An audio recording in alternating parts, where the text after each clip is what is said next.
লাউ পাতা চিংড়ি। মা ঠাকুমাদের দেখতাম এভাবে লাউ পাতা কুচিয়ে কিন্তু চিংড়ি মাছ রান্না করতো। অনেকেই জানি রান্না করেন লাউ পাতায় মুড়িয়ে চিংড়ি ভাপা, কিন্তু আমি এভাবে রান্না করি। দেখে নিন রেসিপিটা। গরম গরম ভাতের পাতে মন্দ লাগবে না। নমস্কার বন্ধুরা, মাই সিম্পল লাইফস্টাইল ব্লগে স্বাগত জানাই। আমি এখানে একটু বড় সাইজের চিংড়ি 200 গ্রাম নিয়ে নিয়েছি। একটু ভালো করে ধুয়ে দিতে হবে বাজার থেকেই এনে। তারপর 1 চামচ হলুদ গুঁড়ো আর 1 চামচ জিরে গুঁড়ো আর 1 চামচ সর্ষের তেল দিয়ে ভালো করে মাছটাকে 15 মিনিট ম্যারিনেট করে রেখে দেবো।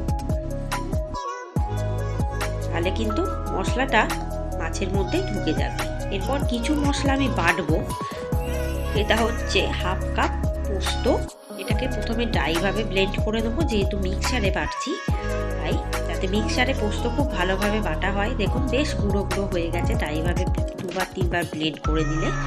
এরপর 9টা কাঁচা লঙ্কা দিয়ে দিলাম আর 1 কাপ কোরানো নারকেল আর 1/2 কাপ জল দিয়ে ভালো মতো বেটে নেবো। ঝালের পরিমাণটা আপনারা বুঝে দেবেন, আমি একটু ঝাল খেতে পছন্দ করি তাই দিলাম। এরপর দিয়ে দেবো 3 টেবিল চামচ সর্ষের তেল। তেলটা খুব ভালো মতো গরম করে মাছটিকে ভেজে নেবো। মাছটা ভাজলে কিন্তু ভীষণ ভালো টেস্ট হয়। আর লাউ পাতাটা বাজার থেকে এনে কিন্তু একটু গরম জলে ধুয়ে নিয়ে খুব কুচি কুচি করে পাতাগুলোকে শুধুমাত্র কাটবেন। এবার চিংড়ির মধ্যে দিয়ে দেবো পাতাগুলো। একটু গরম জলে ধুয়ে নিলে কি হবে, পাতার গায়ে যদি নোংরা থাকে সেটাও উঠে যাবে, আর যদি পোকা থাকে সেটাও কিন্তু চলে যাবে। এরপর দিয়ে দেবো 1 কাপ কোরানো নারকেল, যেটা আমি বাটিনি, সেই কোরানো নারকেলটা দিলাম।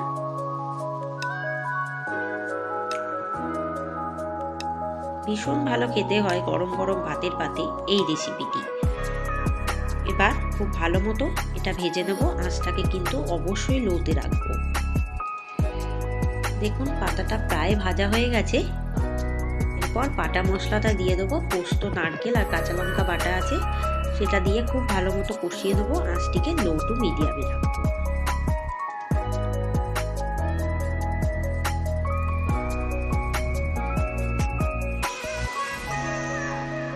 এরপর দিয়ে দেবো পরিমাণ মতো নুন। নুনটা দিয়ে আবারও ভালো মতো কষিয়ে নেবো। আঁচটাকে কোনো মতেই কিন্তু আমি এখন বাড়াবো না, যেহেতু আমি কষাচ্ছি। দেখুন কষতে কষতে পাতার কালারটাও চেঞ্জ হয়ে গেছে, পাতাগুলো বেশ নুইয়ে গেছে। এরপর পাতা থেকে একটা জলও বেরিয়েছে। আর দিয়ে দেবো 1 চামচ চিনি। একটু মিষ্টি মিষ্টি ঝাল ঝাল খেতে হয়, তাই জন্য চিনিটা চাইলে অ্যাভয়েড করতে পারেন, তবে চিনিটা দিলে বেশি ভালো খেতে হয়। এরপর দিয়ে দেবো 1/2 কাপ দুধ। দুধটা দিয়ে একটু ফুটিয়ে নেবো আর খুব ভালো মতো মিশিয়ে নেবো লাউয়ের সাথে চিংড়িটা।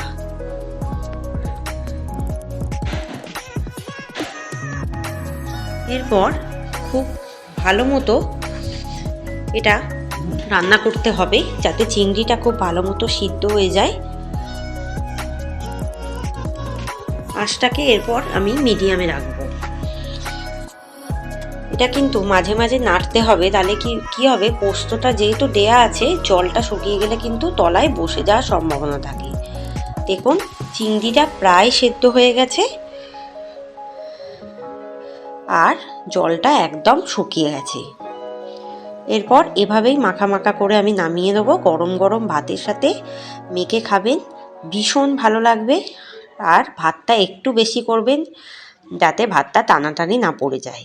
এই রেসিপিটা ভালো লাগবে, যদি ভালো লাগে চ্যানেলটিকে সাবস্ক্রাইব করবেন, বেল আইকনে ক্লিক করবেন আর আমার সমস্ত রেসিপি দেখতে থাকবেন, কমেন্টে জানাবেন।